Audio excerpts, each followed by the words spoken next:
Who's getting ready to win a job? Who's getting ready to break out? And how will we know? What are we going to pay attention to this spring? I've got Sara Sanchez on the line to answer that question here on the RotoWire Fantasy Baseball Podcast.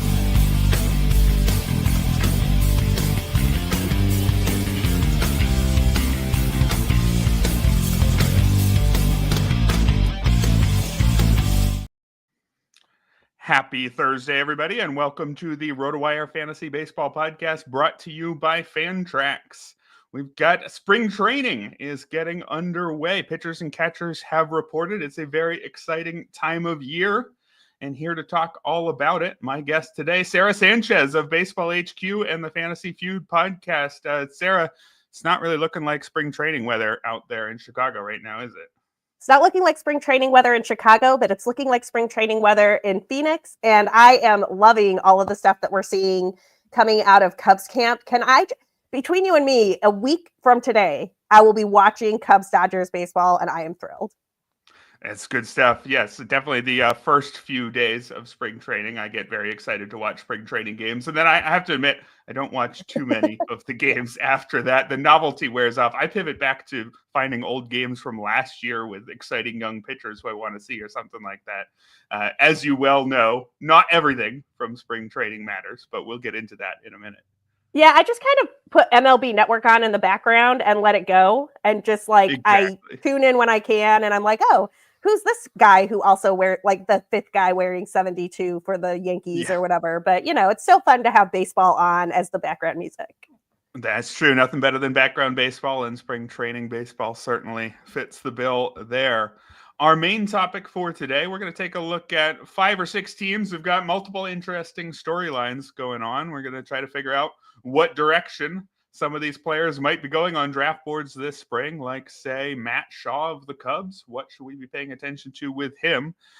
But first, I want to talk about some of the headlines from the past couple days, starting with Alex Bregman. He's finally off the board. He signed a 3-year, $120 million contract with the Red Sox. Also contains the ability to opt out, I believe.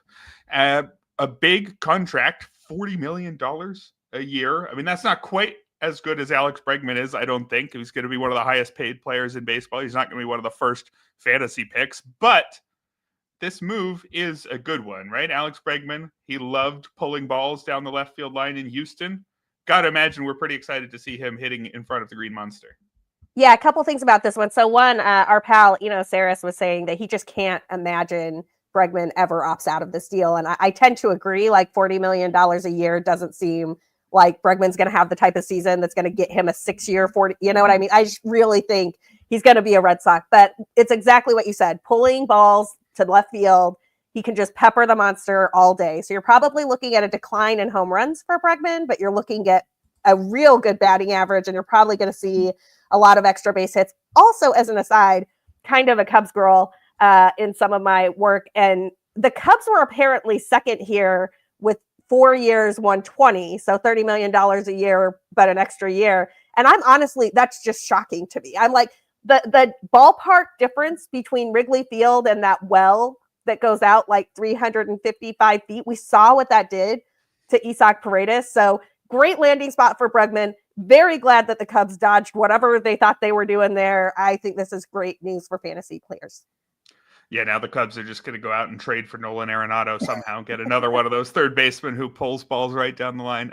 Don't think that's going to happen. We'll talk a little bit more about some of the fallout elsewhere in Boston from that Alex Bregman signing, because they are one of the teams who now have quite a lot of interesting things to follow this spring.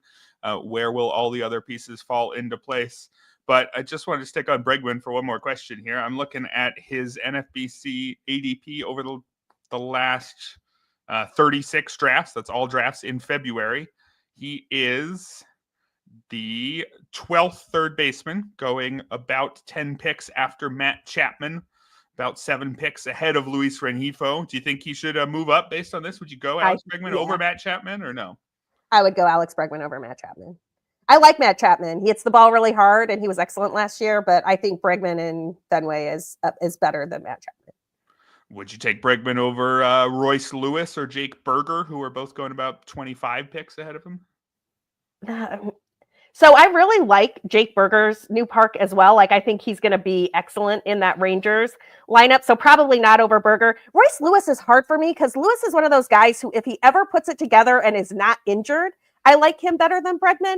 But I'm honestly not sure I believe in a non-injured Royce Lewis more than I believe in an Alex Bregman peppering the monster at Fenway. So I think that's about a tie for me.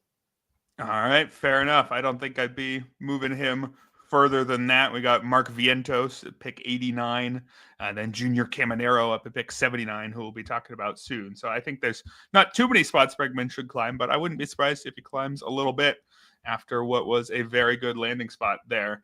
Another big signing the last couple of days, Nick Pivetta has signed with the San Diego Padres a 4-year, $55 million contract. A pretty decent landing spot, I would say, for Nick Pivetta. Not a bad place to pitch out there in San Diego. But how good is Nick Pivetta? That's the question that I don't know the answer to. I feel like we should know the answer to that by now. He's in his age 32 season, and he has never had an ERA under 4. Yet we talk about him quite a bit for a pitcher who's never had an ERA in the 3s, because the underlying numbers have been pretty compelling for several years now. Do you think we should treat him as someone who's one of these years is finally going to have that 3.50 ERA and be really a key piece for our fantasy teams? Or is he a guy who's going to continue to frustrate? No, I do think that he's got a 3.5-ish season in there somewhere. And, it's the exact opposite of what we were just talking about with Bregman. We've seen Pivetta do some really good work in a ballpark that is one of the best hitting parks in baseball. And now he gets to go to San Diego, which is a much more pitcher-friendly environment. He gets to have that marine layer. He doesn't have to worry about guys peppering the monster. I think that this could be the year, this year or next year, where we see Pivetta finally put together the numbers that we've seen in his xERA or in his xFIP. And honestly, I'm a lot more interested in Nick Pivetta now than I was when he was with Boston. And I liked him as a pitcher in Boston. Yeah, better than he was in Boston, better than he was in Philly as well. Another hitter-friendly park.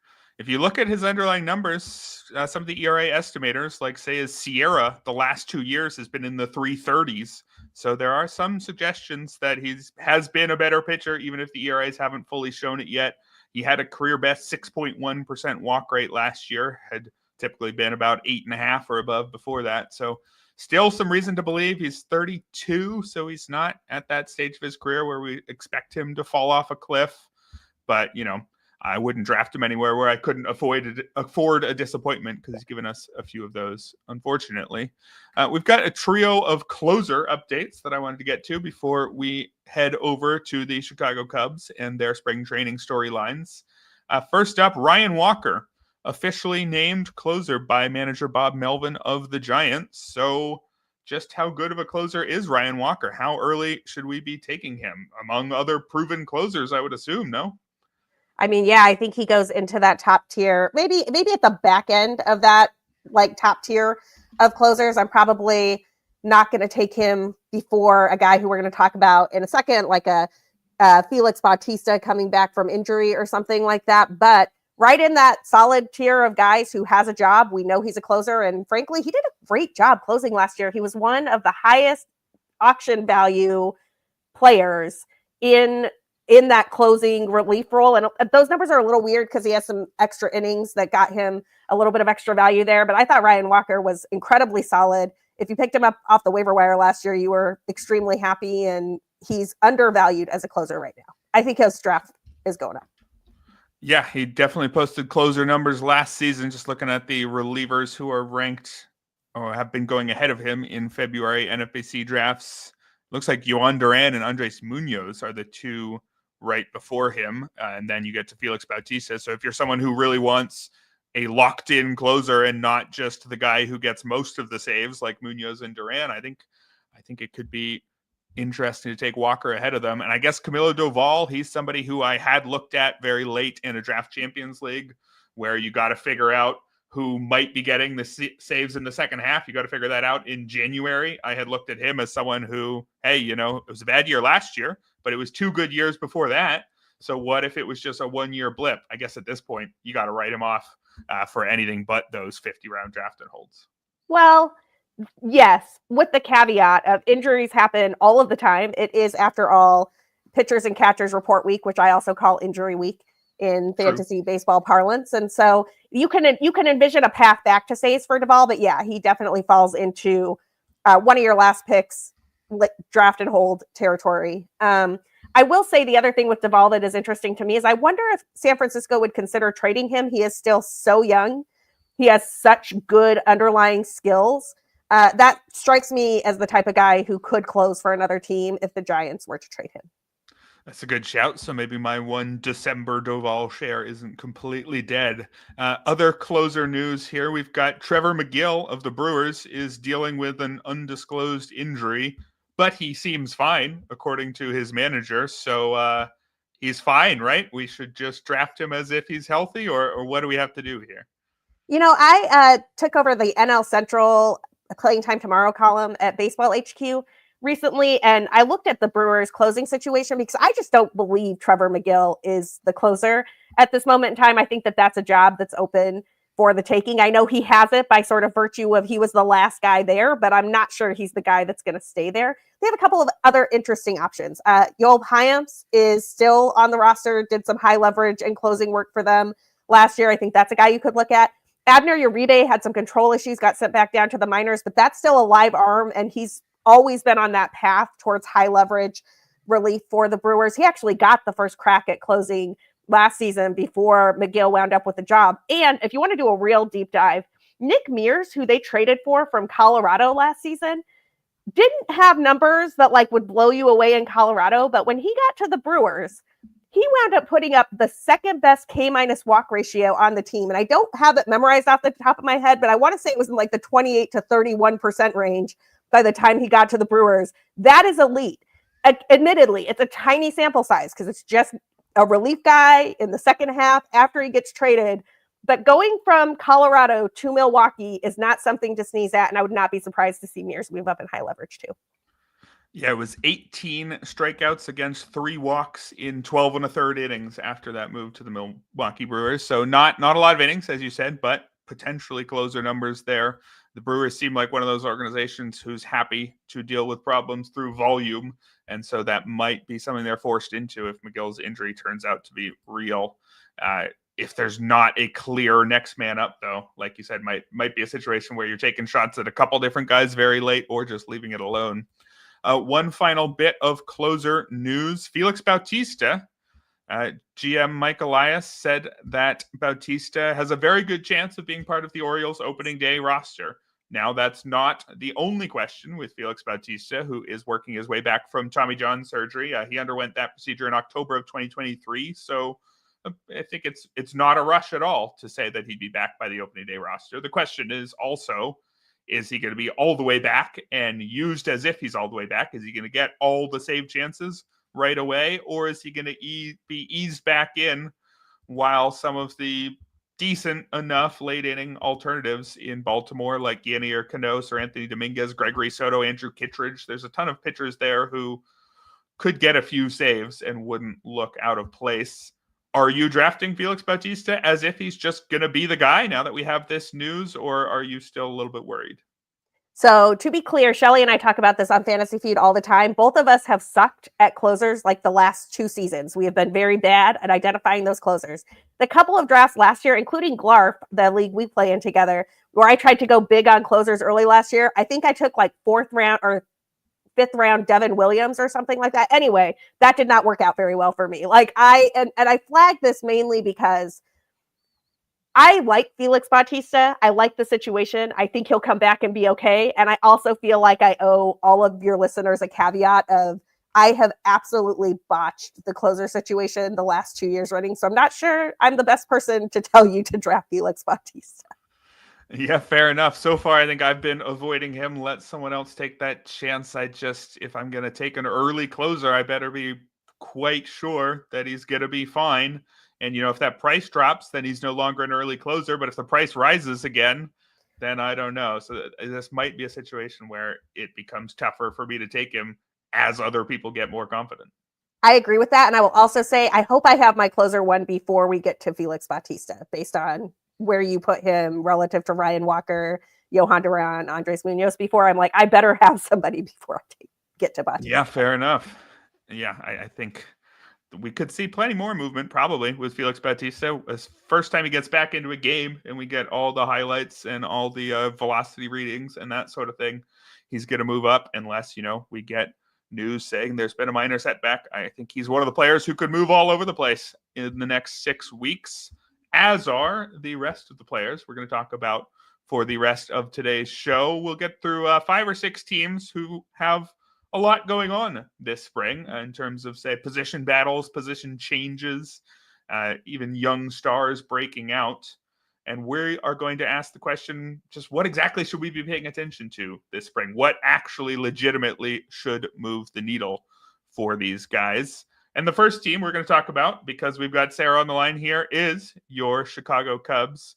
Sara, for our Cubs listeners, do you want to just plug your Cubs work in addition to hosting the Fantasy Feud podcast that you mentioned and writing at Baseball HQ? You also do some non-fantasy work that's Cubs specific. Yeah, I've been writing over at Bleed Cubby Blue since late in 2016, and covering the Cubs there was how I got into baseball writing and content creation in the first place. So near and dear to my heart, and I try to stay on top of what they're doing. All right, so there's going to be a lot going on, I think, with the Cubs this spring. But most importantly is the third base situation, where as soon as the Cubs dealt away Isaac Paredes in the Kyle Tucker deal, Matt Shaw shot up the draft board because he was top of the depth chart at third base by default.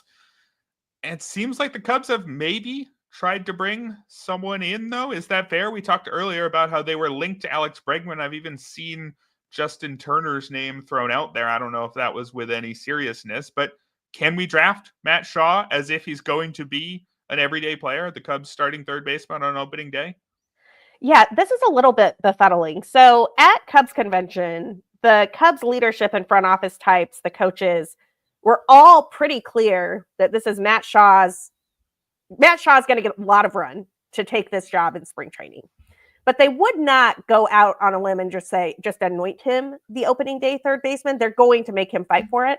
And then they have continued to make a series of moves. You alluded to them being involved with Alex Bregman earlier, the Justin Turner rumors. Now, first of all, I understand why that makes people panicky if you're really invested in Matt Shaw, particularly given his draft price. I do think that they were in on Alex Bregman more as a way to replace Nico Hoerner and possibly part ways with Nico at some point in the future. I don't think that's an indictment of where they think Shaw is going to be. I think that has more to do with they thought Bregman could play second and they might be able to move Nico Hoerner, or Shaw can play second and they can put Bregman at third. But I kind of saw that more as making Nico fungible than moving on from Matt Shaw. And some of that is just because of the numbers that Shaw has put up in the minor leagues. He's never struck out more than 20% of the time at any level. Last season, he split time between AA and AAA. In AA, he put up a WRC plus of 148. In AAA, he put up a WRC plus of 142. Admittedly, more at bats in AA, but honestly, both of those numbers are excellent, and you would love to see them. You're looking at a guy who's got a bit of power. He hit 21 home runs last season, and he sold 31 bases with that. So this guy is a lot of fun. He absolutely blew the doors off the Premier 12 competition this winter. I'm so stoked to see what Matt Shaw can do. All right, so it sounds like if he's going to have to win the job, then he is someone whose draft price probably is going to be affected by his performance. Maybe for, maybe correctly, maybe incorrectly. Maybe people are going to overreact, because the other part of the question here is just how good is he going to be? What is his skill set?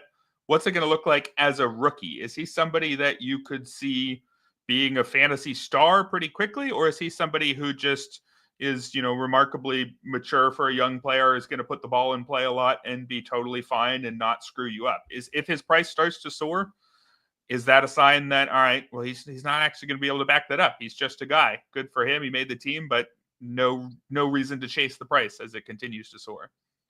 It's a really great question. And in looking at the projection systems, you get a wide variety of answers like you do with a lot of prospects, especially if they're not the most, the top 3 or 4 most elite prospects. So most of the projection systems, and I'm just going to use Steamer because it happens to be kind of middle of the road here, but most of the projection systems are somewhere between like a 244 average and a 250 average.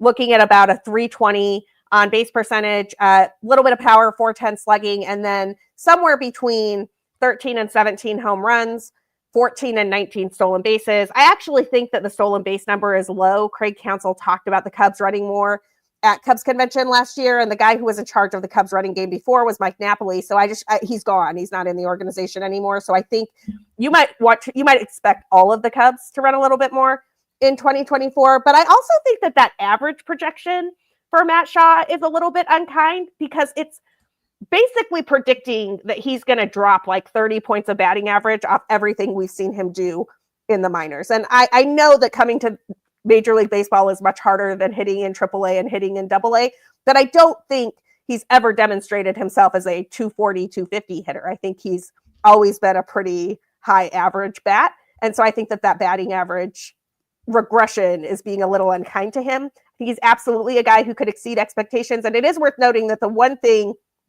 all of these projection systems agree on is the playing time.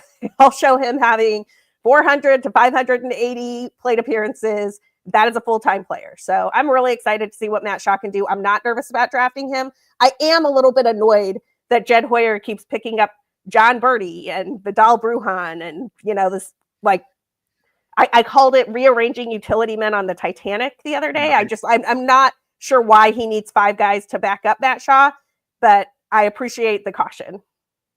All right. Well, it sounds like we're both fairly in on Matt Shaw. Maybe we'll be fighting over him in 9 days at the Glarf draft. Elsewhere in Cubs news this spring, I'm going to be tracking what the team is saying about the 9th inning. I would imagine you are as well, unless you're viewing the situation as already settled. And that's what I want to ask you here. Porter Hodge, I think, arguably looked better than Ryan Presley last year. Maybe more walks, but other than that, more domination for sure. But Presley, he had to waive a no-trade clause to come to Wrigley Field, which seems to me like probably was he given some assurances? How is the team framing it? Do you think this is going to be a legitimate open competition, or is this just Presley's job? I don't think it's Presley's job. So there were rumors that came out before the trade that Presley was reluctant to waive his no-trade clause unless he knew he was going to close. Right after that trade, and I forget if it was the Sun-Times or the Trib, so I apologize that I'm not able to accredit this correctly, but one of the main Chicago papers printed that they asked the question of whether Presley was given that assurance that he would be the closer to waive his no-trade clause, and the answer was he was not given any assurance to that effect. I'm sort of viewing this a little bit like a closer by committee situation based on what we saw from Craig Counsell last year, when he never really came outright and said it's Alzolai's job or it's Neris's job or anything like that. He kind of let them fight over it. And I think that that's the same thing we're going to see here. I think that the Presley signing is more the result, or trade, the Presley trade is more the result of, we don't know how good Porter Hodge is. I mean, yes, it was a really excellent few months and he was locked down in the role while he was there. And we saw that movie last year with Adbert Alzolai, and they just really aren't sure that they should invest that in such a young closing option. I think that Presley's there mostly as backup. And the other thing that I will point out with this particular roster decision, Presley may have walked fewer guys last year, but his strikeout rate has just been kind of plummeting year after year, like you do when you're on the wrong side of 30, right? And so Porter Hodge has a much better strikeout rate than Ryan Presley does. And I think that will probably get him the edge ultimately. But I would treat this, as much as I hate to say this, a little bit like what the Phillies were doing at the start of last year, where it's like, yeah, it might be Alvarado, but it might be one of these other guys too. And that's about how confident I am that either Porter Hodge or Ryan Presley is the opening day closer on the north side of Chicago. So they will acquire Carlos Estevez midseason, and it'll be neither of them. So it sounds like, from what you're saying, then, that Porter Hodge, as his price continues to fall, he would be actually an interesting, very late closer sleeper, even though there's some real chance that you're just getting no saves and you have to cut him in the first fab period. You'd be more interested in him than paying up for Presley. I think that from, at Baseball HQ, they talk about draft skills. Like, from a skills perspective, Porter Hodge is the better player. Presley has done the job before and kind of provides a soft landing spot if Hodge has any hiccups, but Hodge was the better player based on the numbers that we saw last season. All right. Any last Cubs stories lines before we move on? We've got a lot of teams to cover here, but you're plugged in on all things Cubs. If there's anything the fantasy world isn't paying attention to, now's your chance to remind us. I mean, the only thing I want to say is that Moises Ballesteros is going to be my new favorite Cub. It is not going to be close. And after watching that kid hit a little bit in the Arizona Fall League last year, and then just looking, I was doing a deep dive on the numbers Miguel Amaya and Carson Kelly bring to the table. Neither of them is particularly good offensively, nor are they particularly locked down defensively. And I just feel like there's a softness there that if Moises Ballesteros starts raking at AAA, the Cubs are going to be forced to consider bringing him up in order to fill what is basically just a black hole of offense at catcher for them. So not somebody in opening day consideration, you don't think? I don't somebody think who could actually help a lot of teams mid-year. Yeah. This is like last draft pick, and then you see if he stays hot in the spring and forces their hand. Yeah, fair enough. Moises Ballesteros, a name to know. A vaguely Alejandro Kirky catching prospect. Is that fair? That is exactly how I describe him to people.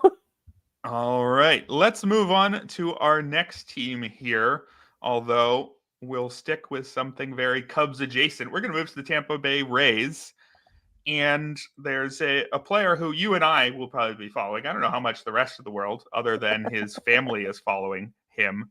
But Christopher Morel is still interesting, I think, for fantasy purposes. Are you still holding out hope? I don't know what to make of his talent or his role at the moment. He's somebody who had great strengths and weaknesses and looked like maybe he was starting to cover up those weaknesses with the Cubs last year, namely that strikeout rate. But then they dealt him to the Rays and the strikeout rate spiked all the way back up. Should I still hold out hope? Is he a sleeper, or is it time to move on? I am holding out hope, and here's why. I have a couple of data points here. The first is that I don't think there was anybody in baseball who was more unlucky relative to his previous seasons last year than Christopher Morel. 2022, Christopher Morel had a BABIP of 320. In 2023, it was 303. In 2024, his BABIP was 233. That is not going to happen again. Like, this is now, I'm not saying that he's necessarily he's not going to be a high average hitter. You're hoping he comes back to like the 240, 250 range, but he's got enough power and he hits the ball so hard that when that normalizes, he is going to crush a lot of home runs. And the second factor here, you mentioned that he was not very good after he got traded to the Rays. And I kind of wondered if he liked his new home environment, because we've heard players talk about how hard it can be to hit in the Trop before. We saw that with Willie Adonis when he moved over to Milwaukee. But guess what? Christopher Morel doesn't have to hit at the Trop this season. He gets to hit at Steinbrenner Field, and he gets to play a ton of games there right out of the gate. So you're going to know immediately if the change in park helps him, and you're going to be able to make a quick decision there. I love Christopher Morel. I am very in at the lower draft cost. There are not a lot of guys who have 30-plus home run potential at the place he's being drafted. And it seems like the Rays have discussed using him in left field, which I think is a better fit for him defensively anyway. Yeah, I just never understood why a player who was athletic, I mean, he could steal double-digit bases, and he came up playing some shortstop even. I never understood why he wasn't at least getting regular run in an outfield corner. He's got an arm. He should be able to track down fly balls. Do you think that he's going to play almost every day with the Rays? Because that's the other concern. Every single Ray, outside of maybe one or two, is at risk of a platoon or something like that. And Morel, as a right-handed bat, if he were to fall into one of those situations, he'd be on the short side of a platoon. So do you think he's going to overcome the general Raysiness and actually be a key cog, or is he somebody who's going to play, 3-4 times a week? I think that if he comes out of the gate strong and demonstrates that, last season was truly a very anomalous BABIP blip, I think that the Rays would like him to be kind of a Randy Arozarena replacement for them there in the corner outfield.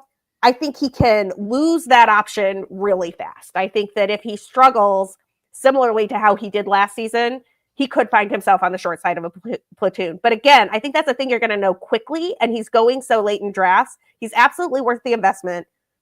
If he's struggling, you drop him. But if the new park and the new team's context and not being forced to try to figure out how to be a third baseman when he's not a very good third baseman makes him back to what we saw in 2023, Christopher Morel, or even a little bit better, I mean, I think he's a steal where he's going in drafts. All right, it's a good point there when you've got players like him who have some performance risk and some playing time risk. Got to be careful not to double count it because often that's just actually one risk, right? If the performance is bad, then the playing time's not there. But if the performance is good, the playing time will be there. No need to double count that. Let's talk about one other Ray, and that is Junior Caminero. I don't think there's any playing time risk with him necessarily. If he plays like he's supposed to, Junior Caminero is going to be playing every day for the Rays for a long time.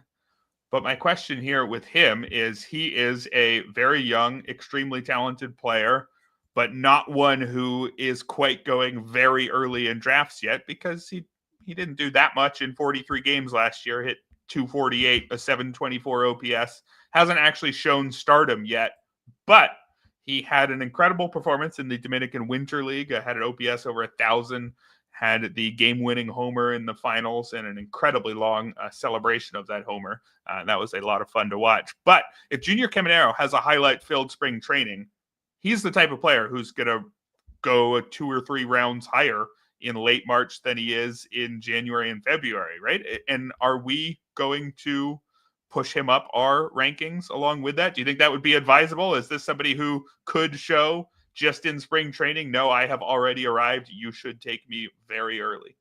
I think he could. And he didn't really do it last season, but honestly, he is so young and Major League Baseball is so hard. So he's had, a couple of cracks at the majors so far, his age 19 season and his age 20 season. What he did in his age 20 season is actually quite impressive, over 177 plate appearances, a 248, 299, 424. That's an awesome showing for a kid who is 20 years old. He only struck out 21.5% of the time. He needs to walk a little bit more, but the hit tool is so good. And I remember reading prospect reports on him, probably back as far as 2022, and people were just so impressed with the hit tool. I absolutely want as many shares of Junior Caminero on my teams as I can possibly have, and I'm going to be really sad as the calendar ticks over into March and people start pushing his draft price up because it's going to make some decisions hard. But I love Junior Caminero. Yeah, already going inside the top 80 in February drafts over at NFBC. So I think he is going to continue to rise. I don't know if I can quite get him at that higher price, but I might be regretting it 6 months from now. I guess I'm seeing somebody who's probably not going to run a lot and who, again, hasn't proven it at the major league level yet. So as he starts to get into, the 4th round or something like that, or early in the 5th, then you're looking at somebody who hasn't done it yet and is at best only going to be a 4-category player. You're passing up on some really good players to take him. But, when players make that jump, he's one of the players who could do it. Well, and he's a player who could make that jump to where you're talking about him as a 1st or 2nd round talent next season, right? Like this is not, this is elite prospect pedigree. So I recognize that that's a high draft cost, and I think I'm still in. I'd have to see how my draft was going. I don't like to wait on third base. I find that third base is one of the positions where I kind of just want to get somebody early and not worry about it anymore. And so I'm okay taking a chance on a potential elite third baseman that early. You're just going to have to. You're going to have to rip the Band-Aid off and do it sometimes. So looks like he's going 3 spots after fellow young third baseman Jordan Westberg. I say fellow young third baseman. I think he's like 6 years older than Caminero. That's how young Caminero is. That's right. And that's the key too, because I think that, so I like Jordan Westberg. I have no problem taking Jordan Westberg where he goes. But I think with Jordan Westberg, we kind of saw last season what great Jordan Westberg looks like. And that's what people are hoping for. Like Caminero could be multiple times better than Jordan Westberg. You're getting a player who could theoretically, he could be elite. He could be a league winner for you. They both could. I'm not, no shade to Jordan Westberg, but I find when you have a guy who's like 20 years old, 21 years old with that type of hit tool, those are where you really see some improvement. And don't forget, I don't think they have similar hit tools at all, but just as a cautionary tale, it took a couple of times to see the league for Aaron Judge before he became Aaron Judge. And then he was just Aaron Judge. And it was first round forever. Right. And I feel like Junior Caminero is that type of talent. And when it hits, it's going to hit. It might be this year, it might be next year, but it's going to hit. Yeah, I could absolutely see him spending several years as a 1-2 turn kind of player, like, say, maybe a Rafael Devers or Austin Riley in a lot of their best years. You don't need any speed if you've got power and average, and Caminero could be that level of bat for sure. We're going to move on to some other teams with a lot going on this spring right after this message from our sponsor, Fantrax. Fantrax is the most customizable platform in the industry, offering the greatest experience for your dynasty, keeper, redraft, and best ball leagues. Coming from another service, Fantrax makes it easy. Fantrax can import any of your current leagues and customize if needed. Fantrax offers the most in-depth player pool in the industry, including minor league players. Do you need a customizable commissioner service for your fantasy league? Fantrax offers more customization than any other platform. Waivers, categories, scoring system, schedule. Fantrax offers custom solutions for all that and more. And it's all free. Sign up for free today and be entered to win an official MLB signed jersey from Vladimir Guerrero Jr. Simply go to fantrax.com/rotowire and sign up today. That's fantrax.com/rotowire. Fantrax, the home of fantasy sports. Welcome back to the RotoWire Fantasy Baseball Podcast. Erik Halterman here with my guest, Sara Sanchez, and we're talking spring training storylines today. We've talked about the Cubs and Rays already. Up next, I've got the St. Louis Cardinals. Have a fair amount going on for a team that might not be projected to win all that many games this season. They've got an interesting situation at both catcher and first base, all linked together. Wilson Contreras, who they signed for several years and a whole lot of money not too long ago, and then immediately decided wasn't a catcher. Seems like they finally completed that process. Wilson Contreras going to move to first base this year full time, it seems. We don't expect him to catch any innings. We expect him to play every day at first base. Is that your reading of the situation? And if so, just how exciting is an everyday first baseman who's eligible at catcher for fantasy purposes? It's extremely exciting. I do think he's going to play every single day. I don't think he's going to have that many days off. I don't think he's going to need that many days off. He wanted to catch every single day. I am so thrilled about this. This is going to extend his career, in my opinion, by years. And the thing that Wilson Contreras has always been able to do is hit. And the seasons where he has struggled to hit have been seasons where he's dealt with injuries that were probably exacerbated by the fact that he's a catcher. And that's just a really rough job to have all of the time. Like last season where he was putting up a WRC plus of 140 and then had that awful arm fracture that I don't even want to think about. I'm thrilled about this for Wilson Contreras. It is, you mentioned in the show notes sort of a question about whether any of the team's younger bat first guys could challenge Wilson Contreras. It is extremely hard to have a career WRC plus of 121 as a catcher. And I think that number is just going to go up as he catches less, at least for a couple more years. I don't see anything in the hit tool that is declining at all. He hits the ball as hard as anyone is in baseball and as far as anyone in baseball. We're going to be looking at his age 33 season. I think this means that he's going to be an elite bat throughout the rest of his time with the Cardinals, which I believe runs through 2027. And I love the catcher eligibility. I mean, it almost feels like a cheat code that you're going to get to put him in your catching spot while he's playing first base all season. Yeah, I am feeling very positive about this one as well. I think Wilson Contreras, he hits like a first baseman, even as a catcher, like you're saying. Last 3 years, an OPS of at least 815 for his career. He's only once been below 763. I mean, he's at least a mid-tier first baseman, maybe not a star first baseman, but a totally fine one. I think he's going to be somebody we're okay drafting next year when he only has first base eligibility. I guess with his age, maybe he falls off this year for age-related reasons, just at the same time that he happens to move out from behind the plate. But I did mention some of the team's younger bat first players, specifically lefties. I think that's the only reason I'm a little bit nervous here. Say Contreras comes out and really just doesn't have a very good April. Is he going to start losing at bats against righties? Alec Burleson, there's room for him at DH. There's room right now for Burleson to play DH, Nolan Gorman to play second, Brendan Donovan to play left field, and none of them threaten Wilson Contreras. So maybe if the team doesn't add anybody, I think we're probably just fine, right? Like I said earlier, I don't want to double count the risk here. As long as he hits like he should, he's going to be playing all the time. Yeah, I mean, I once looked at Wilson Contreras as a designated hitter and trying to make the case as to how valuable his bat was in the catcher slot. And I cannot remember the number specifically, but I do remember that when I just put him in like his stats next to all the guys who were DH only, the player that he slotted right ahead of was JD Martinez. And the thing about it, like if you have a JD Martinez hit tool, you get to play for a very long time, right? And I just can't imagine who the Cardinals are going to have at first base that is going to take playing time away from Wilson Contreras. I'm really excited to see what happens with his ability to just hit when he doesn't have to do all the other stuff that comes along with catching. All right, so with Contreras moving out from behind home plate, we've got a pair of catcher candidates for the Cardinals.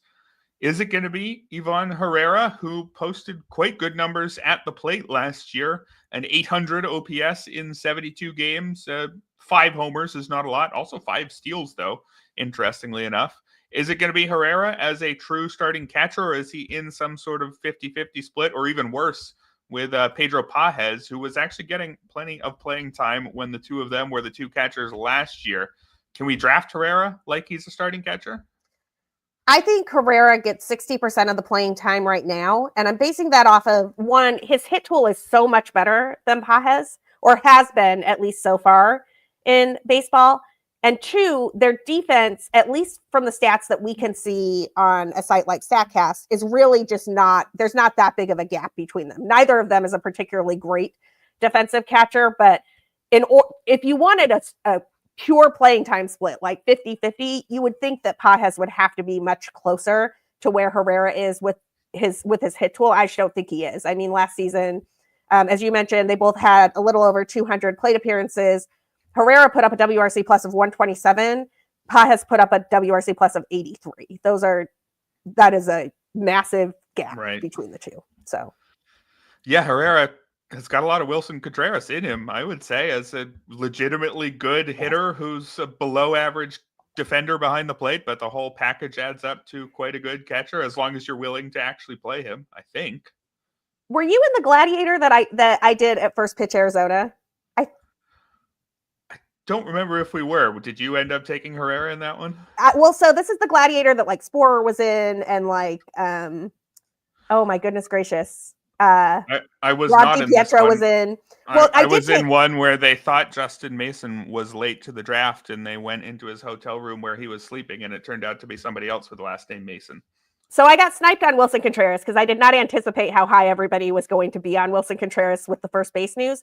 But I was getting kind of nervous at catcher because I just didn't have one. I decided to take Ivan Herrera in, I don't remember which round it was, but it was early for where we were. And my whole rationale was that Ivan Herrera is going to be the catcher because Wilson Contreras is going to DH more. They don't like him behind the plate. And it was like a week later that they announced that Wilson was going to be the first baseman.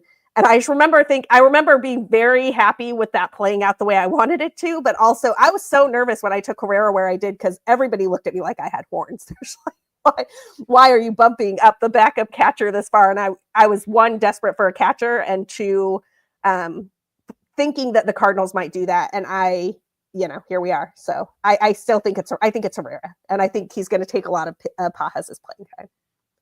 All right. Before we move on to the next team, I just want to address this comment in the chat.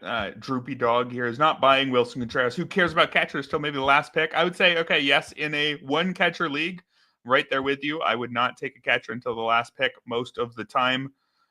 And probably Ivan Herrera is not a one-catcher league type of catcher just yet. But I think even in a one-catcher league, Wilson Contreras is somebody who I might consider taking before the last round. I would put it that way.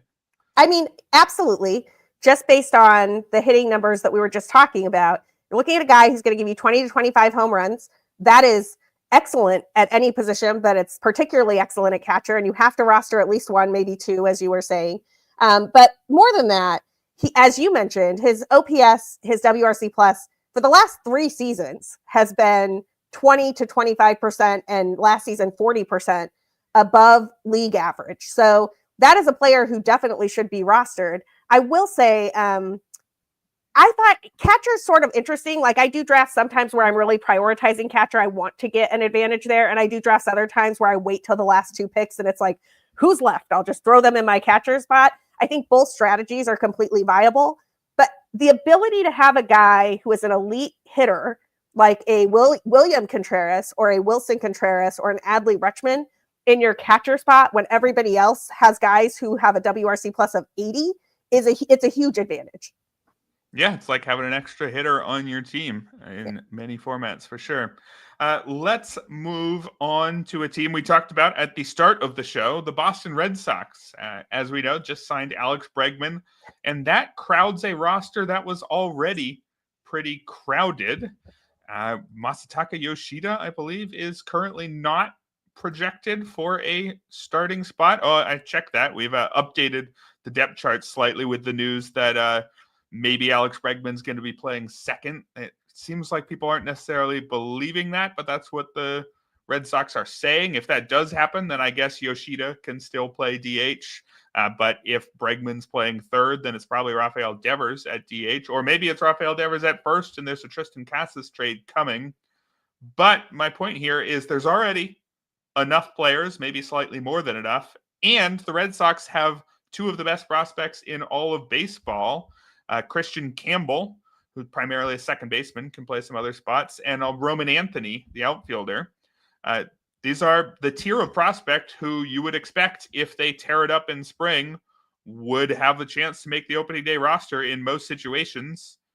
Is that true? Or should we be keeping an eye on the performances for Anthony and Campbell and saying, oh, wow, he is absolutely tearing it up. He's going to make the team no matter who else is there? Yeah, it's a great question. I actually was a little bit surprised to find out that the Red Sox were 1, so into Bregman, and 2, into Bregman for a 4-year contract, specifically because of the Christian Campbell situation. Like I don't understand what you're going to do when you Alex Bregman blocking one of the best bats in your minor league system, and Campbell was so good last season. I think that the plan long-term is probably that Rafael Devers moves to DH or moves to first base. He's just not that great of a defender. At third, I do think that they were shopping both Yoshida and Tristan Casas pretty heavily over the winter. So they'll probably just look for an opportunity to move one or both of them at some point in time. And that clears up some playing time. But it is a nice problem to have. The Red Sox are my AL team, as you know. It is a nice problem to have that you have 2 extremely talented prospects that mean you likely need to trade 2 very good hitters in Yoshida and Casas in order to make room for all of the parts. And I think that I'm pretty stoked to see both the offensive might that the Cubs and the Red Sox are putting on the field next season. I think both teams improved considerably. Yeah, I would agree with that. So does that crowd in Boston, is that going to dissuade you from taking a chance on Anthony or Campbell? I've landed with Anthony in some draft champions leagues where I know I can be patient. If he doesn't show up in April or May, okay, I've got other players, and the price isn't crazy in these early offseason drafts. Let's say the price doesn't move up too much because of that crowd. Does that maybe keep Anthony and Campbell as more interesting targets because it's hard to say where exactly they're going to play and therefore the price is affordable? What would you say to that? I'm still interested in both of them, but I'm less interested in them than I was a week ago. And it pains me a little bit because I was getting pretty comfortable just like taking Christian Campbell and calling it a day. And I am no longer that comfortable. I think you nailed it. It's a draft and hold situation. It's a situation where I've got a lot of bench spots, or I'm in like a keeper league or a dynasty situation. Those are all situations where I'm very interested in Roman Anthony and Christian Campbell. I am less interested in just a standard redraft league at this point.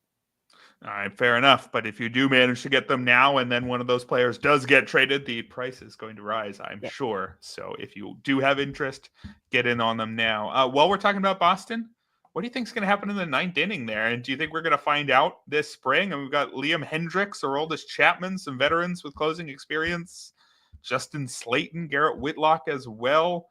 Are you drafting any of those guys as the likely closer at this point? And again, do you think we'll find out, or do you think this is a committee?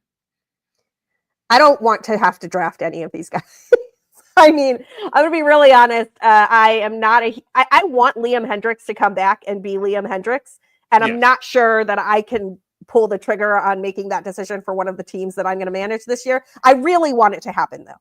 I have not taken Aroldis Chapman in a draft in a very long time, and I won't. So that's just a personal preference. Not going to do it. Understand that other people do, but I want to be able to cheer for the players on my teams, and I have a hard time cheering for Aroldis Chapman, so I'm not going to draft him. Garrett Whitlock is actually a little bit interesting to me here because Whitlock has they've tried him as a starter, they've tried him as a closer, he's kind of bounced back and forth, and I think that they would love him to find another level and be a closing type of option. I'm just not sure he is, or that he'll ever stay healthy enough to do it. So of the three, probably most likely to draft Whitlock with a very late pick on the chance that he gets the job, or at least puts up. He's the type of middle reliever who puts good enough numbers and strikeout numbers up that you can justify having him on your roster for a week where you don't like your matchups, right? Kind of in that Matt Strom-ish territory for me. Right. But I'm probably out on both Hendriks and Chapman, although I really want nothing but the best for Hendriks. Yeah, it looks like Hendriks is going late 200s, Chapman early 300s. If we do get any clear indication either way, those guys will, one of them will move up 100 picks and the other will move down 100 picks. But I think I'm with you as of right now. Not sure either of them is all that appealing. We've got one or two more teams to talk about, but first, quick message from our friends at Edge Boost. Have you ever had your debit card declined or had to call your bank at 3 a.m. in Vegas? Edge Boost is the first consumer-facing online bank dedicated to the gaming industry. There are numerous benefits to using Edge Boost: $250,000 per day in debit deposits, unlimited withdrawals, cash back on sports betting, DFS sweeps, 100% approval for all gaming activity, financial segmentation for discretion and responsible gaming, compatible today for prediction markets, iCasino, DFS, sports betting, lottery, brick and mortar casinos, horse racing, and sweeps. No transaction reviews or account freezes. Visit edgeboost.bet today and use promo code ROTOPOD. That's promo code ROTOPOD. And welcome back to the RotoWire Fantasy Baseball Podcast. Erik Halterman and Sara Sanchez wrapping up our look at the spring training storylines around the league. I want to talk real quick about the Atlanta Braves. They have last year's top hitter and top pitcher, according to the ADP charts, coming back from long-term injuries. So their medical staff will be the most exciting one to watch this spring. And I guess my question for you is, with Ronald Acuna and Spencer Strider, just what sort of updates will actually move the needle for you on them? For both of them, right now, we're assuming they're going to miss some time at the start of the season. Not a lot, but some. And then we just don't know exactly how close to the peak versions of them we're going to get. So what sort of news is actually worth responding to with Strider and Acuna? I think Strider is the easier player for me to get excited about here, and it has to do with a couple of things. One is if I recall correctly, the injury that he had to his UCL was more about a bone spur situation and not quite like a complete tear situation, which leads me to believe, and look, I'm not a medical expert, I'm certainly not a doctor, but I think that it might just change the recovery process there a little bit. He was pretty adamant about like not being injury prone and like this was not what people think it was type of thing. So I think what Strider is like, once we know that Strider's on pace for whatever, he starts throwing, everything's good. Like I'm actually very comfortable taking Strider, especially where he goes. I believe the last time I looked, he was going around like 140 or 145, something like that. I'm sure those numbers have moved a little bit, but I think Strider's a steal there. I think you're kind of basically doing, you're basically, it's kind of like when we were drafting Garrett Cole after we knew Garrett Cole was hurt and we weren't sure how long he was going to pitch and we weren't sure what he was going to look like. You get a Garrett Cole type value or a Spencer Strider type value that late in the draft. You say, thank you very much. And you just, hold him on your bench and you're happy about it. Acuna is harder for me because we saw Ronald Acuna Jr. have a season for the ages after tearing his ACL the first time. And so he obviously knows what the recovery process looks like and how to go about it. But now he's torn his other ACL. And it's like, I don't know. is this guy going to get the opportunity to steal any bases at all? Or is it going to be closer to like 10? I certainly don't think he's going to be in the 70s again. And so there's just a really big question. I think he could obviously still hit. He did have some problems last season as pitchers adapted to him hitting for average. He was not quite the same hitter that he had been in 2023. So that was an adjustment he already needed to make before the injury. And we don't know how much he's going to run. So I'm more worried about Acuna. I'm less likely to draft Acuna. I'm totally in on Strider where he is. Yeah, so I guess with Acuna, if he doesn't get into any spring games, then we can't see whether or not he's going to run, and we're not going to have the opportunity to have that positive news. With Strider, the news has been, could I say, suspiciously positive the whole time, as you were alluding to.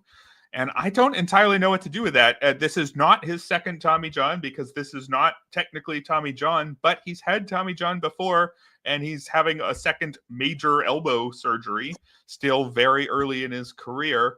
Normally, I would be terrified of that and would want nothing to do with him, would want to see him back on the mound for a full season. Let's see those numbers. But I'm just looking back at his notes, and we're seeing, positive ones almost right after he hit the IL within a week or two, saying less damage than expected, his ligaments in surprisingly good shape.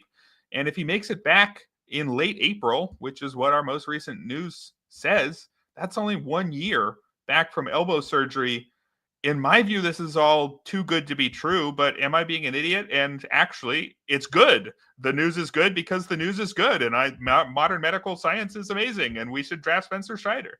I think we don't know what to do with this because usually teams are so cagey about telling us anything about what's going on with their pitchers. And if we hear anything, we hear bad news, right? We don't hear, no, it's better than expected. It'll be fine. We think he'll be back earlier. I think that we're all just suspicious because it is such good news, but it's also why at pick 143, 145, something like that, like I'm perfectly happy to add Spencer Strider to my team as like my SP3 or whatever I'm drafting at that point in time, SP4, and he has the chance to be my SP1 by May, right? Like that's an incredible opportunity, and I would take it in any draft I'm in. All right, fair enough. Looks like it's more like 123 in February draft. So other people feeling positive, he's already moving in that direction. So you'll have a real fight there. One final team I want to talk about tonight is a team that I'm not sure if a ton of people are talking about them right now, but the Nationals. I'm pretty interested in the Nationals this spring because they're a young up-and-coming team who's probably still 2 years away from contending. But sometimes these teams who've started to assemble the pieces, they just get good a year sooner than you think. And there's a chance that that's the Nationals. There's a lot of interesting young talents on this team. Most importantly, James Wood and Dylan Cruz, the two very young outfielders. Also, we could be talking about, say, Luis Garcia Jr. or CJ Abrams, two very young players as well. But specifically with Wood and Cruz, they're still at such an early point in their career that I could envision their draft prices moving based on a particularly notable spring. If either of these guys come out absolutely crushing the ball, tons of homers, no strikeouts all throughout March, I could see Wood and Cruz moving up. If either of them really are having strikeout troubles, particularly James Wood, somebody who has had very worrisome strikeout rates at times. That's something that could, I think, cool his draft price. Do you think we should be paying attention to that for these young Nationals? Do you think that we could be getting some indication of whether or not this is the year based on their spring performance? Yeah, I love that you're into this Nationals team because, frankly, I am too. They're one of my sleeper picks to hit. The offense looks like solid to me. I really liked what we saw from James Wood last season. Dylan Cruz looked great as well. They also still have, like, CJ Abrams, who you mentioned, was excellent last season.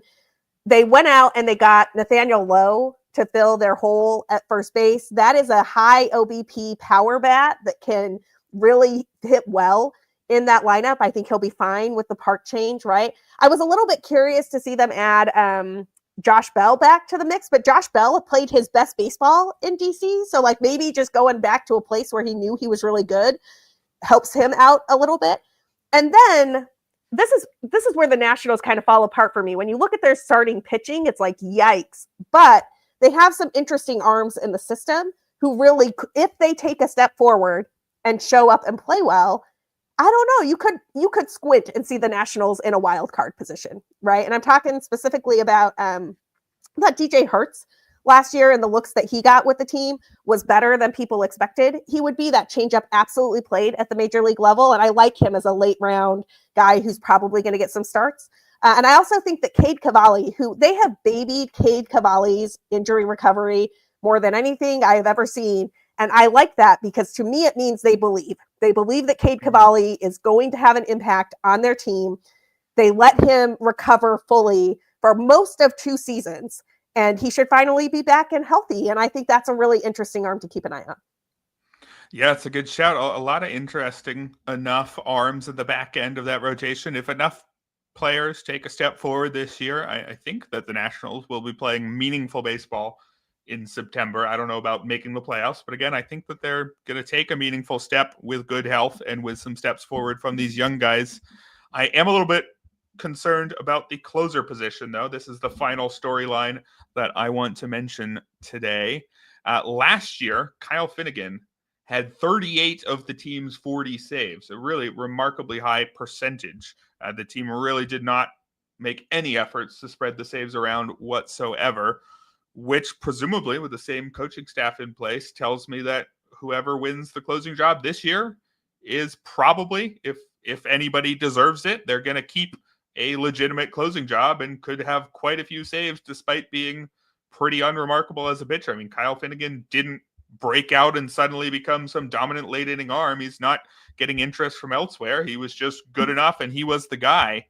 So theoretically, there's, 35 saves on the table for who? Derek Law, Jorge Lopez. That's who we've got at the back end of the bullpen right now. Do you think it's worth taking a shot on Law or Lopez or someone else as your closer too, with the thought that, hey, if Finnegan got 38 saves, certainly these guys can too. I got to watch Jorge Lopez quite a bit at Wrigley Field. I know you did too. And he was fine as like a middle innings type of guy, better than I expected him to be, honestly. I just can't see him in that closing role. And Derek Law is certainly not a closer either. I was really surprised. I'm really surprised at the situation their bullpen is in right now, because it just doesn't seem like anybody there can be trusted to get saves. I was looking through some of the names on their depth chart, and I don't really see a candidate in waiting. It's not like there's some, 2-pitch pitcher who throws a lot of strikes in the minors, lighting things up that I should be paying attention to. If there is, I miss them. I'm not really speculating all that much on saves in the Nationals pen, although I guess if you wanted to use your last pick on Jorge Lopez, you could.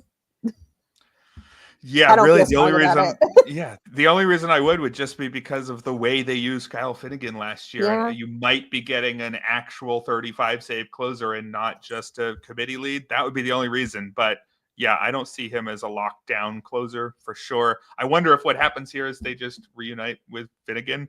I haven't missed some signing there, have I? I don't think so. I don't still think a so. free agent there. So maybe they bring him back on a cheaper deal. They didn't want him on whatever he was going to make in arbitration, maybe, or maybe they get someone else. There's not a lot left out there, though. No, there's not. I also sort of feel like the Nationals are built right now. They remind me a little bit of where the Cubs were at in like 2015, when we've got this awesome team, but we don't know if they're ready yet. And so you kind of can envision a situation where the Nationals start really strong, and then they're like, oh, we need to go out and get that guy to close at the back end. And they do have the prospects to do that. They rebuilt that farm system incredibly well with the Juan Soto trades, with the Max Scherzer trade, with the Trey Turner trade. I mean, that is a deep farm system. If you want to talk about like trading your core and rebuilding, I think the Nationals did a really nice job of that. So I think there's a world where they start off better than people thought, but the back end of the bullpen is a struggle, and they just go trade for whoever that arm winds up being. I don't know if you want to throw a dart at Jorge Lopez, you can. I hope I don't have to.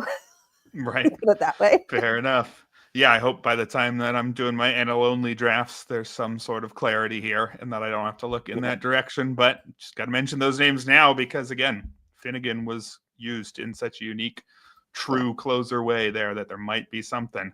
But that's going to wrap up today's show. We've got 6 teams worth of storylines to follow. Covered a good 20% of the league there. I'm really excited for the background baseball to get going again. Sara, where can people find you if they want to let you know what spring training storylines they're following this spring? Yeah, you can find me on all the socials at BCB_Sara, except Blue Sky doesn't allow underscores, so I'm just at BCB Sara there. You can follow my Cubs writing over at bleedcubbyblue.com, and you can find my fantasy writing at Baseball HQ. The Fantasy Pod is on the Pitcher List Network with Fantasy Feud, and we will be back for a second season, so stay tuned. Looking forward to that, and looking forward to drafting Glarf with you in just about 9 days. That's going to do it for today's show. Thank you, Sara. Thank you, listeners and chatters. And it'll be Todd and Clay tomorrow here on the RotoWire Fantasy Baseball Podcast, brought to you by Fantrax.